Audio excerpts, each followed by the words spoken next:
Welcome, dear listeners, to another episode of In the Spotlight. This week, we turn our attention to whether or not we should ban professional combat sports, for example, boxing and UFC. I am Al Yasser, your host for this episode, and I am joined today by Yahya. Hi there. Abdul Wasi. Hi. Hamza. Hi. And Taha. Hello. Yahya, would you like to start our discussion off today? Yeah, so I'll set my stall out for this episode. So I'm for banning professional combat sports like boxing and UFC.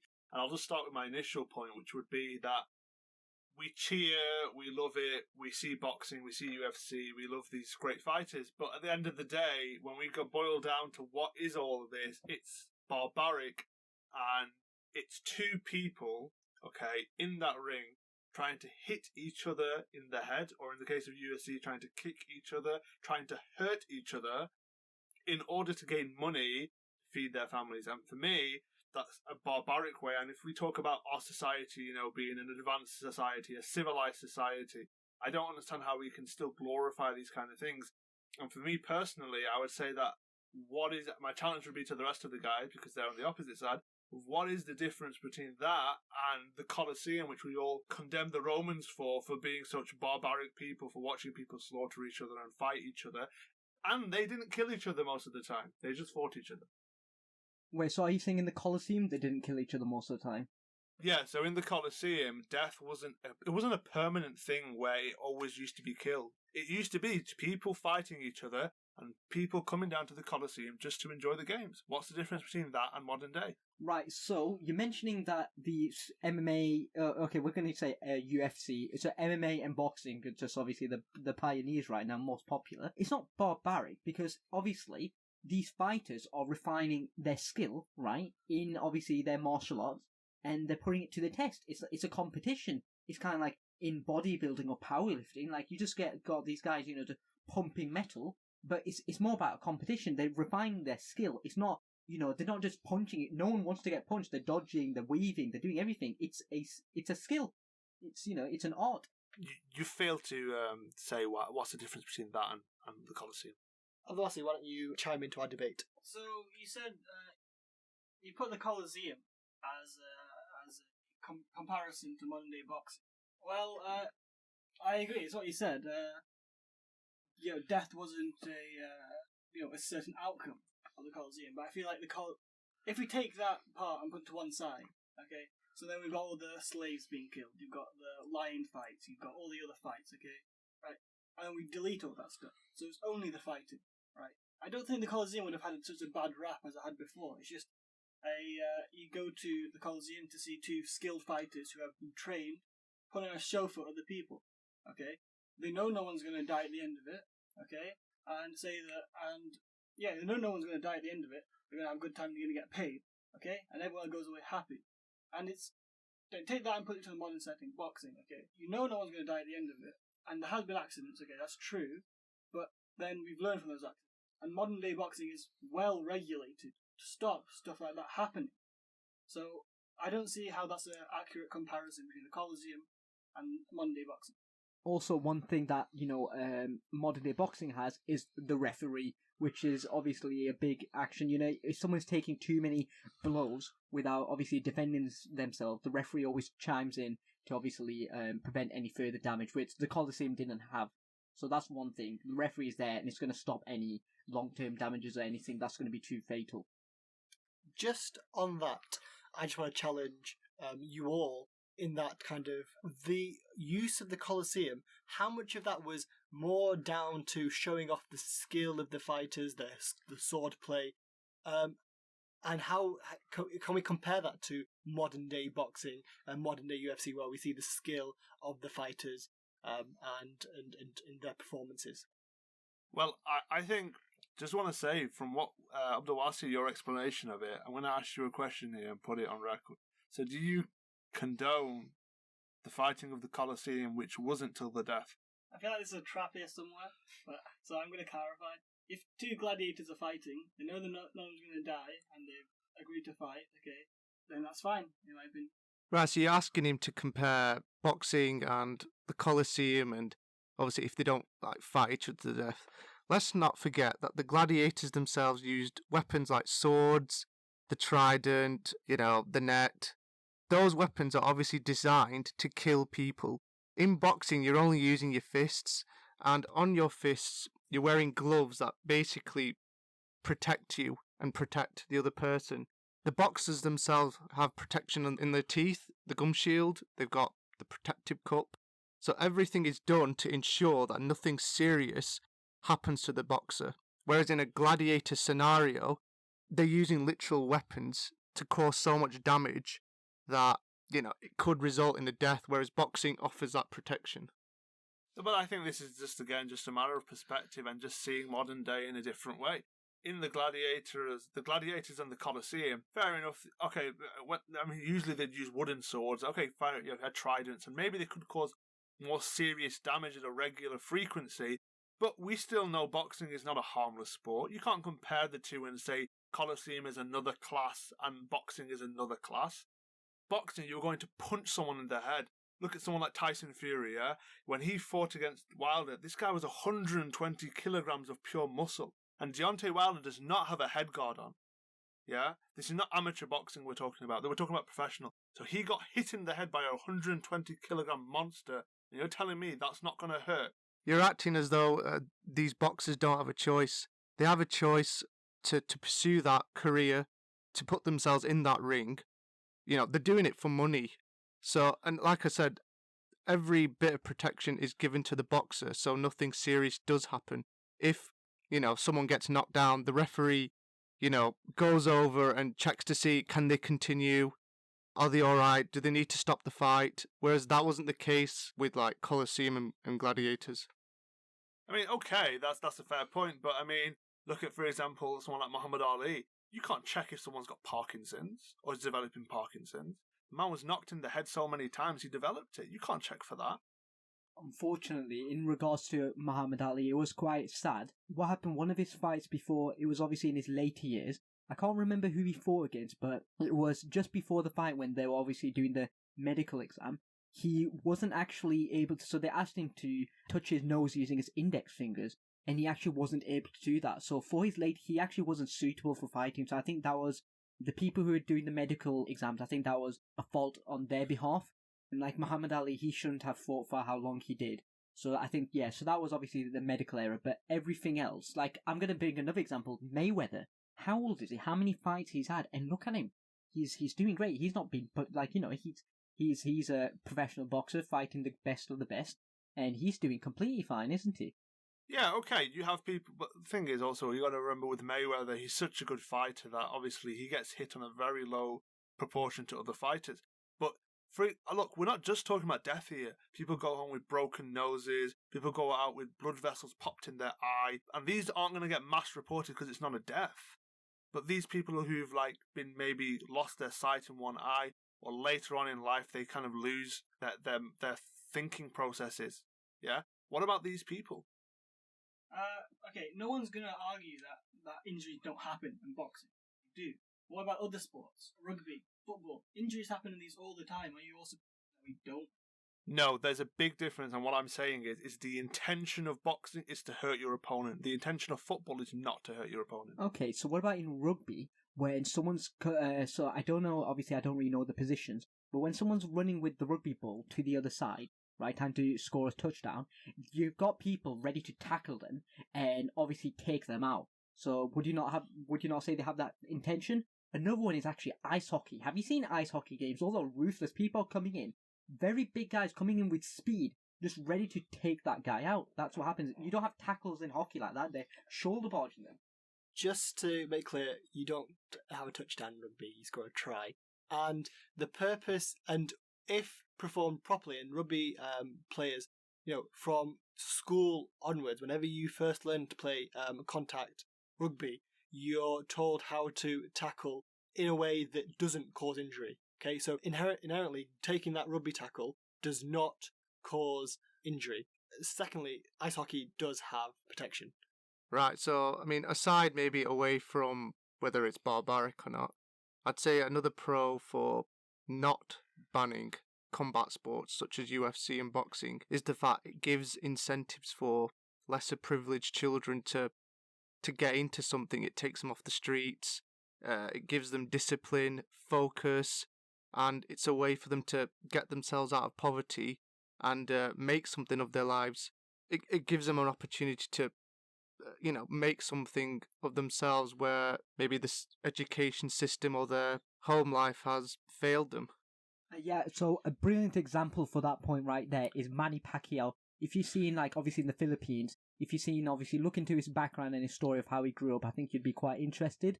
Another one is probably someone like Mike Tyson. But definitely, it's not just poverty. Obviously, in the third world countries, there is a lot of poverty, and this fighting sports has helped them. However, even in, like, the UK or America, drug use, like, as you said before, a discipline and a purpose, I think is very helpful. It's kind of like, I know it's a bit of a tangent, but why some people join the army. It's so they have a purpose, help, they've got a brethren, a team. With boxing, you're not, it's not just you and a coach. You got your whole squad there, your team, your gym. There's many people there fighting, and you can all learn tips and tricks. And it's kind of like a classroom. It's like your mates, basically. Purpose, and stops you from doing anything silly. Yeah, there was 2 points in those 2 points. So let me just clarify your style. I'm not against people going to a gym and, people from poverty or like disadvantaged kids, people who are in trouble doing drugs and stuff like that. It's brilliant to have boxing clubs and UFC clubs where you can practice and train and, hit a boxing bag. And, if you want to spar with someone with a helmet, and okay, fair enough. And if that takes you away from the streets, that should definitely be invested in. However, when Hamza, you said your point about money, I think you then have to ask the question of what are you willing to sanction in society, right? So, for example, if I give you a very, very crude, right, something like prostitution, yeah, or drug selling, yeah, these are all crude examples, aren't they? Don't they take people off the street? Yes. Don't they make people very, very rich? Yes. People who wouldn't be able to do academically? Maybe, yeah. But we don't condone them because they're absolutely awful, awful jobs and professions.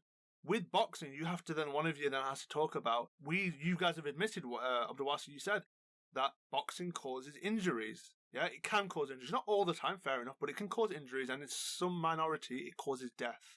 Yeah, there have been cases where people are dying from fighting. So why are you willing to condone this, but not something like drug selling, when they both have bad connotations and lead to violent conduct?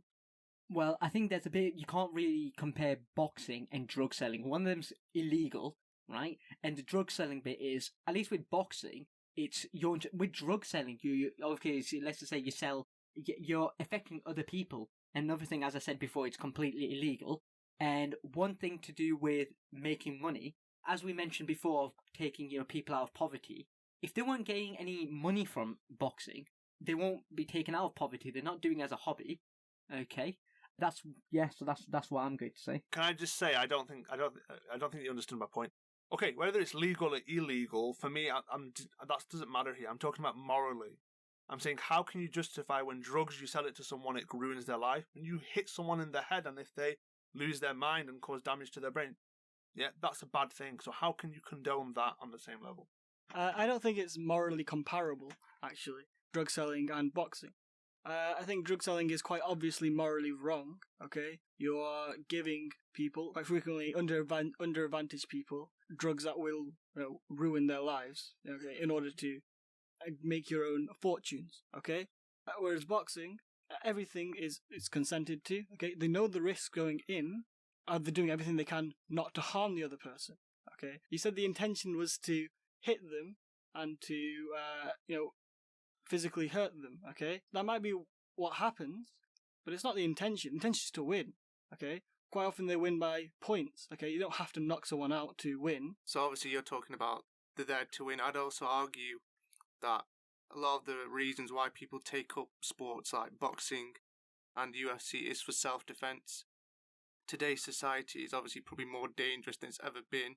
If you watch the news about stabbings and God knows what, boxing is a way, or MMA is a way for self-defense.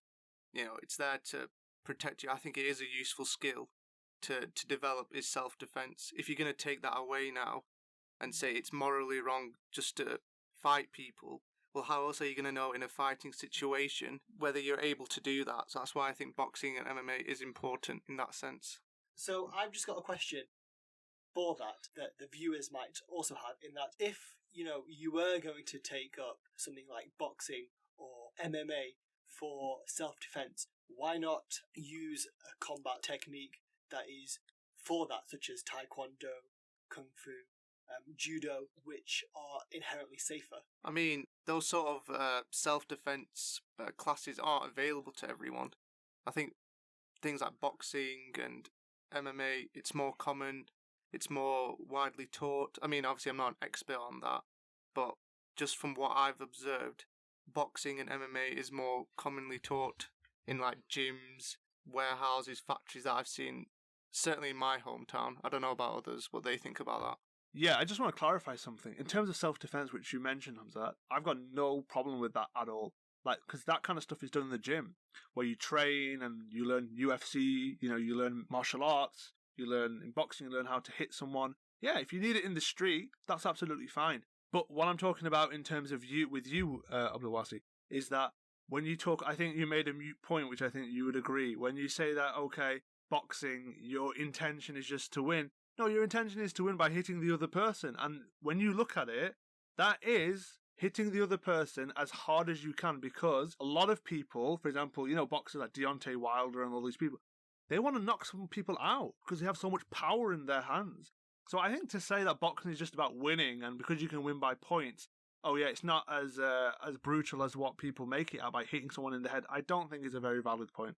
Yeah, so I just want to pick up on something you said before, Yahya, in the fact that we should ban professional sports, but not the sport in the gym. Why not? These are as brutal as professional.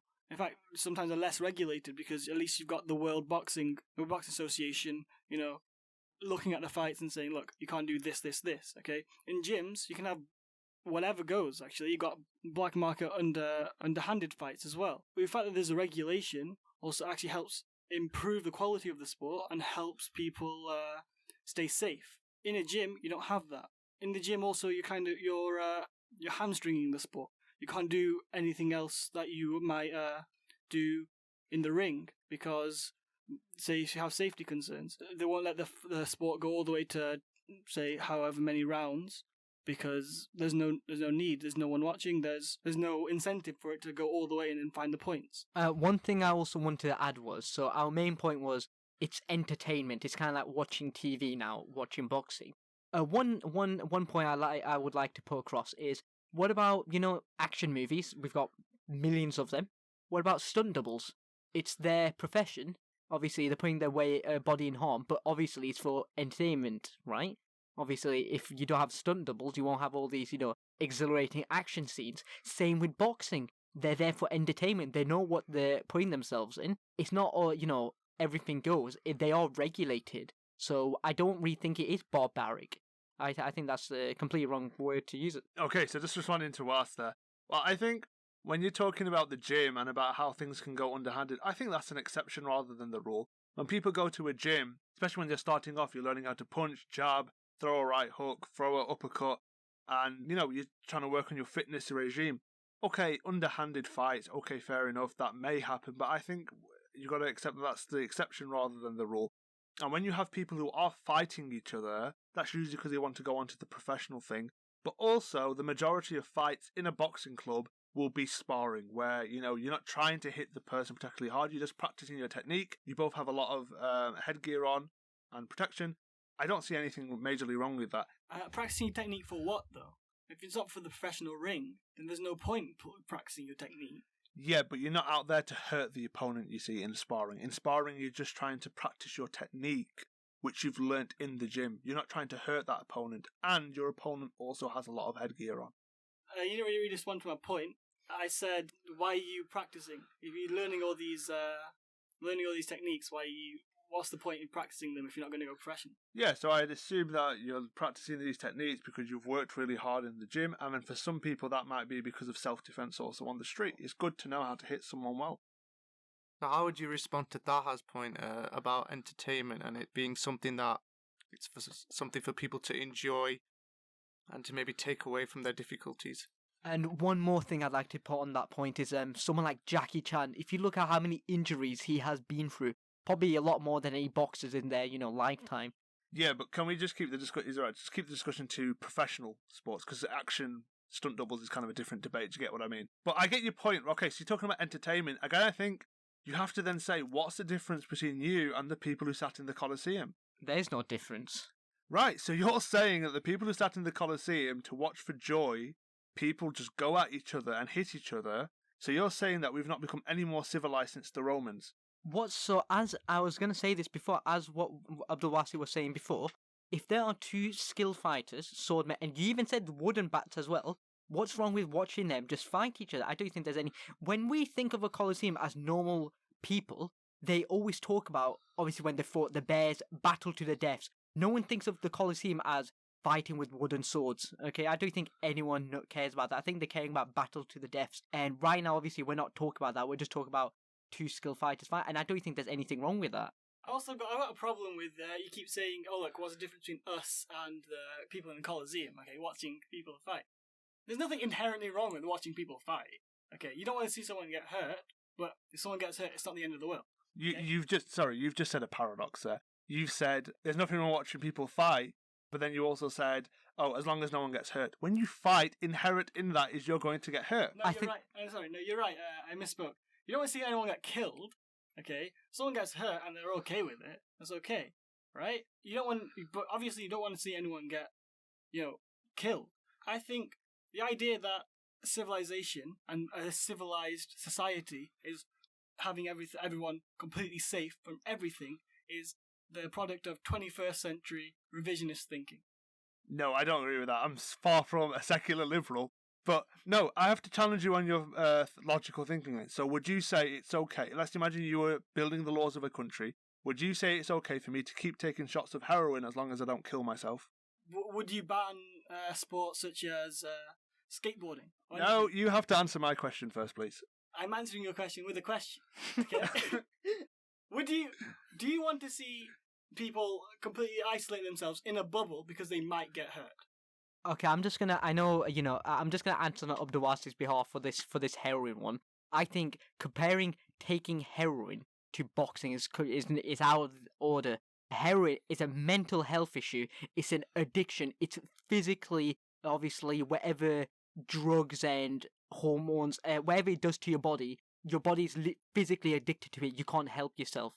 Okay, I'm pretty sure a boxer, okay, apart from maybe a couple of bumps here and there, is in a lot much better shape than a heroin addict. I think that's an absurd point to make right there. Yeah, here. I just want to field a question for everyone. Do we think it is morally and ethically okay to watch two people hit each other and draw blood on TV? They are making millions. I'm gonna be honest. If someone told me, okay, fight whoever. If you do well enough, you can get this. I would more than happy to like to do it. Okay, as long as no one's gonna get seriously. Obviously, unfortunately, it does happen. However, if it's worst case scenario, and obviously you know when to stop. The referee is there to save you. If someone said you need to fight this person, if you're unable to defend yourself, he will jump in to save you. Then I think there's nothing wrong with it. Especially the payout. They're not doing it for free. They're doing it for millions. Okay, so my question, kind of related to some of your points, is that people enjoy watching people fight, but is it really proper fighting if there is restrictions, if there is safety?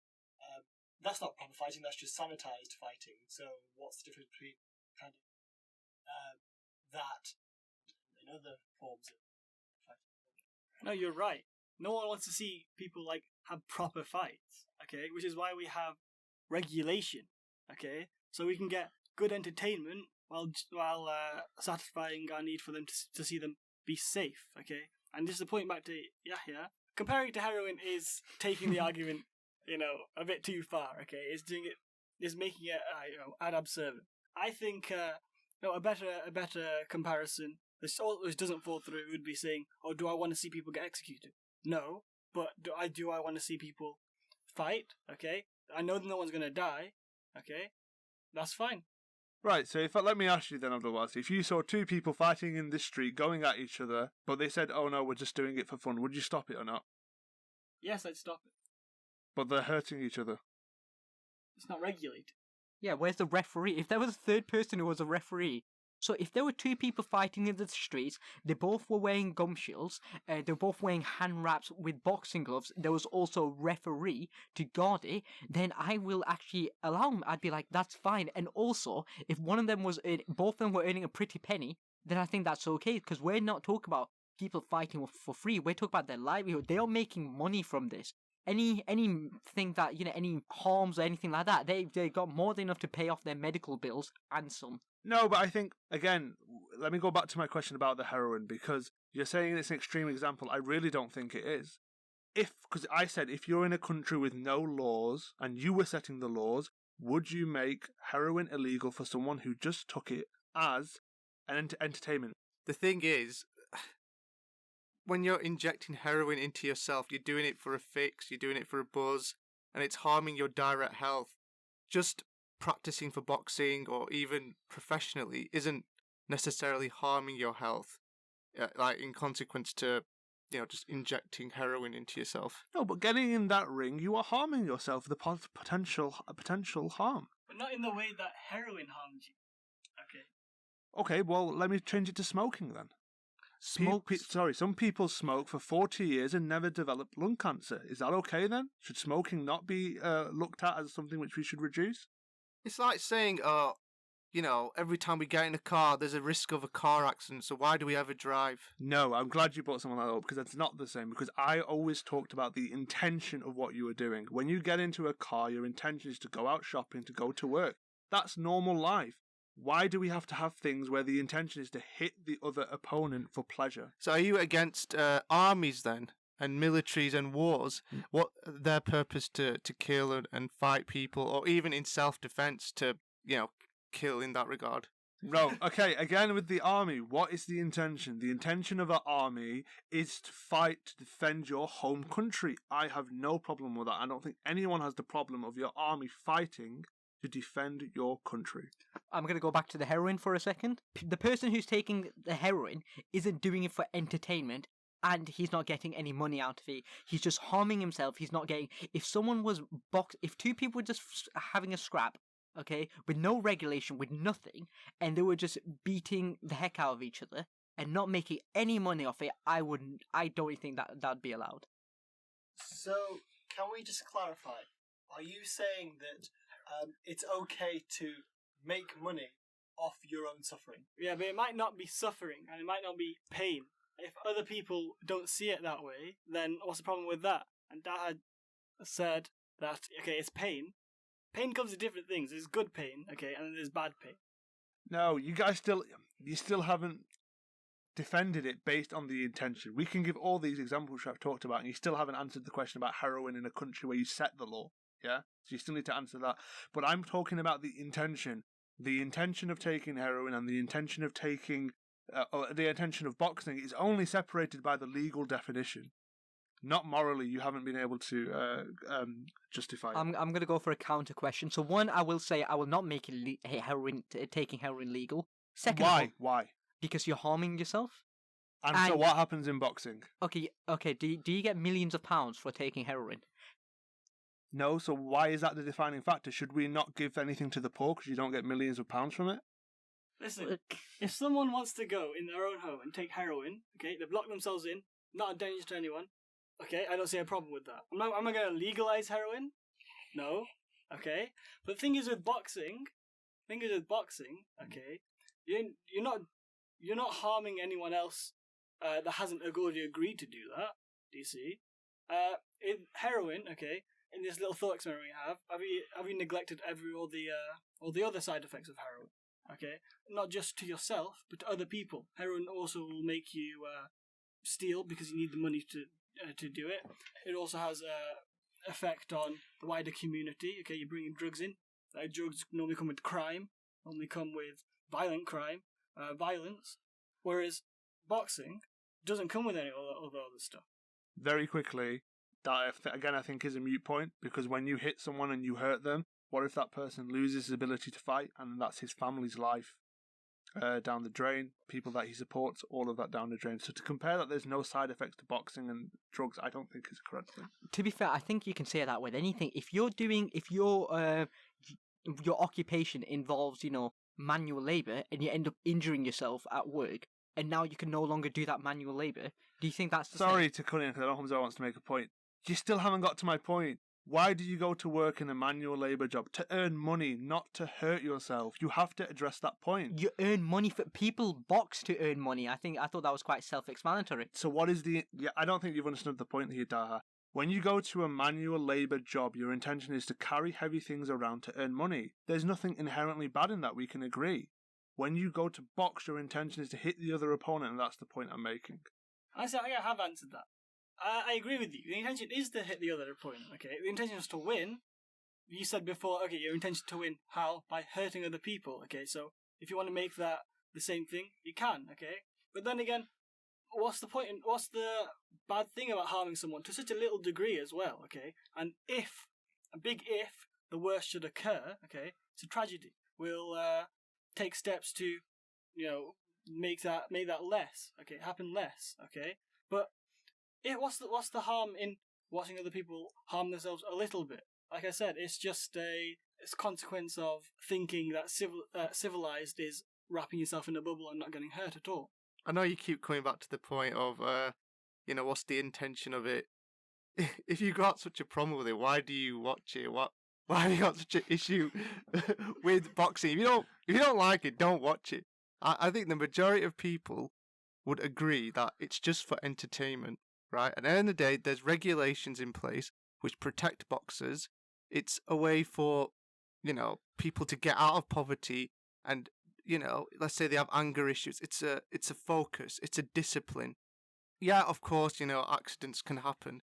But at the end of the day, it's regulated. There's protection in there. So that I think we're just taking the fun out of everything here. I agree with you on the point of self-discipline, and I've already explained that about how that comes about. That's fine. When we talk about now the intention, you kind of glossed over it. You haven't answered it. I would ask you when you're saying about, if someone gets hurt, we'll take steps to mitigate that. It's so minute.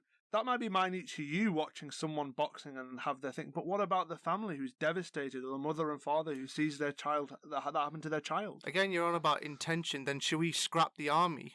What does the army do? They go out and kill people. So should we stop armies and militaries existing? I just justified that by saying the intention of an army is to protect millions of You're people still killing who live. people. Is that a good thing? No, I talked about... What about the tragedy of those soldiers and their families? No, remember, because I talked about what the intention is at the beginning. The intention of boxing at the beginning, before anyone has set foot in that ring, is to do nothing other than hit the other opponent to gain money. No. That's what fighting is. So the intention of an army where you're trying... It's a scrap between two competitors. Yeah. I don't see why, you act like this is the end of the world. No, so you're trying to compare it with the army, and I've just justified it to you. You're comparing it to heroin. Let me finish. The intention of an army is to defend your homeland. You can't compare that with boxing. Okay, thank you for that very, very lively discussion at the end. Excellent discussion there. I am actually going to have to wrap it up there because we are getting to time. But before I do, I'm going to do the standard, ask everyone to very quickly sum up what they think and whether we should ban professional combat sports. Hamza? No, I don't think we should ban combat sports. At the end of the day, the fighters know what they're getting into. They're not being forced into it. They've been training and disciplining themselves for this. There's regulations in place so that, there isn't serious harm. Referees can stop matches if, fighters are affected. So I think it's sufficiently regulated so that it doesn't cause too much harm. Yeah, I think I've tried to obviously justify all the philosophical and moral aspects. We've talked through everything about intention, and I just don't think that these guys have been able to answer the fact that when your base intention is to hit the other opponent, and to hit them in a way where it can cause injury and sometimes kill and then have the effect of the wider society, how you can ever justify that? My point on it, I can kind of see where Yahya is coming from. Personally, I don't think there's anything wrong with both, because both sides know what they're getting into, and I think comparing it to drug use is completely irrelevant and absurd, but I don't think we should ban boxing because due to the regulation, as Hamza already said. I think we should not ban professional boxing. I think I have effectively answered that question of intention. The intention is to harm, but that's not really a problem. It's only if you take harm in a way that's all negative and not a part of civilization as it has been for centuries. Well, thank you everyone for that enlightening debate, and thank you all for listening. If you are listening on YouTube, please go ahead and give us a like, and comment your thoughts because we'd love to hear what you think. Finally, don't forget to subscribe to the channel to listen to more of our podcasts. If you are listening on any other service, please share, like, and comment as necessary. That's all from us today.